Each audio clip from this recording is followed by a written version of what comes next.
আপনারা শুনছেন case of Charles Dexter Ward, লেখক H.P. লাভক্রাফট, ভাবানুবাদ অদৃশ বর্ধন, সুদীপ্ত চট্টোপাধ্যায়ের কণ্ঠে। জীবদেহের সার থেকে এমন জান্তব চূর্ণ বানিয়ে রেখে দেওয়া যায় যা থেকে উদ্ভাবক পুরুষ পড়বার ঘরেই নোয়ার পুরো নৌকোটা জন্তু জানোয়ার সমেত বানিয়ে নিতে পারে, অথবা যখন খুশি যে কোনো জন্তুর নিখুঁত অবয়বকে মূর্ত করতে পারে। একই পন্থায় একজন দার্শনিকও পুড়িয়ে উড়িয়ে দেওয়া স্বর্গত পূর্বপুরুষের ধুলো থেকে বিশেষ সেই ঊর্ধ্বতন পুরুষটির জাগরণ ঘটাতে পারে। এটা প্রেতসিদ্ধি নয়, পিশাচবিদ্যা নয়, অন্যায় অপরাধ নয়। মানব ধুলোর জান্তব চূর্ণ থেকে মানুষ সৃষ্টি সম্ভব। বোরেলাস। টুটেনখামেনের মমি দেহে এখনও যেটুকু ডিএনএ পাওয়া যাবে তাই দিয়ে ক্লোনিং পদ্ধতিতে আর এক টুটেনখামেনের সৃষ্টি সম্ভব। In his image. প্রথম পর্ব, একটি পরিণাম এবং একটি ভূমিকা। অত্যন্ত অদ্ভুত একটা পাগল এই সেদিন পালিয়েছে পাগলদের হাসপাতাল থেকে, রোড আইল্যান্ড রাজ্যে প্রভিডেন্স শহরে। হাসপাতালটা সেইখানেই, প্রাইভেট হাসপাতাল। বিচিত্র উন্মাদ এই লোকটার নাম চার্লস ডেক্সটার ওয়ার্ড। তার বাবাই ছেলেকে আটকে রেখেছিলেন পাগলাগারদে। মনটা ভেঙে গুঁড়িয়ে গিয়েছিল সেজন্যে, কিন্তু উপায়ও ছিল না। কেননা চার্লস শুধু বিচিত্র উন্মাদ নয়, ভয়ঙ্কর বিপজ্জনকও বটে। সামান্য মানসিক বিকৃতি আস্তে আস্তে বাড়তে বাড়তে ভয়ানক বিকারে পরিণত হয়েছিল। ক্রূর কুটিল কি এক ঘোরে যেন আচ্ছন্ন থাকত চার্লস। স্বভাব এমন পাল্টে গিয়েছিল যেন মাথায় খুন চেপেছে।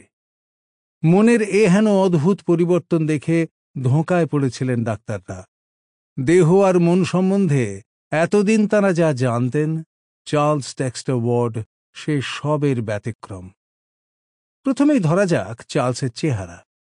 রাতারাতি যেন পেকে ঝুনো হয়ে গিয়েছিল, অথচ ২৬ বছরের ছোকরার অত পাকাটে চেহারা হওয়া উচিত নয়। মাথা খারাপ হলে মানুষ বুড়িয়ে যায় ঠিকই, কিন্তু চার্লসের মুখে এমন একটা বুড়োটে ছাপ পড়েছিল যা শুধু বুড়োদের মুখেই দেখা যায়।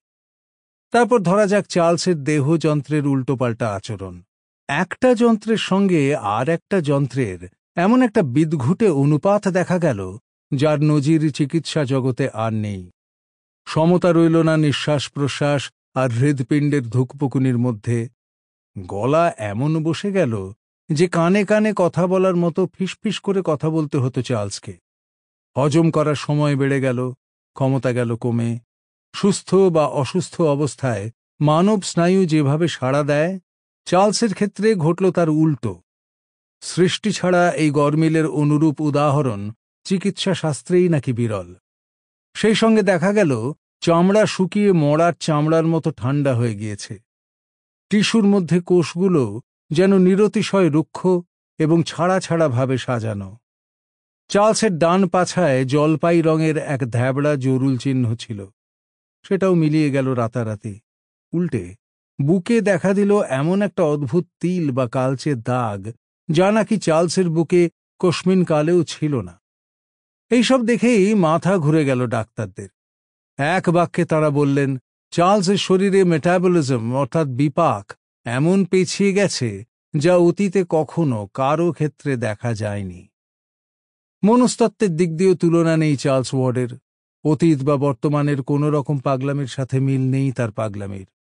মাথা যদি খারাপ না হতো, মানসিক শক্তি যদি কিম্ভূত কিমাকারভাবে বিগড়ে না যেত, তাহলে তার চাইতে বড় প্রতিভা বা নেতা আর দুটি পাওয়া যেত কিনা সন্দেহ। ডক্টর ওয়েলেট চার্লসের বাড়ির ডাক্তার। তিনি বললেন, পাগলামির বাইরে চার্লসের যে ধীশক্তি বা মানসিক ক্ষমতা তা নাকি পাগল হওয়ার পর থেকে আরও বেড়ে গেছে। চার্লস ছোটবেলা থেকেই সেরা ছাত্র। প্রাচীন বিষয় জানার আগ্রহ তার অসীম, কিন্তু পাগল হবার পর পরীক্ষকরা তার সেই মেধা মাপতে গিয়ে হতভম্ব হয়ে গেলেন। Sample complete. Ready to continue?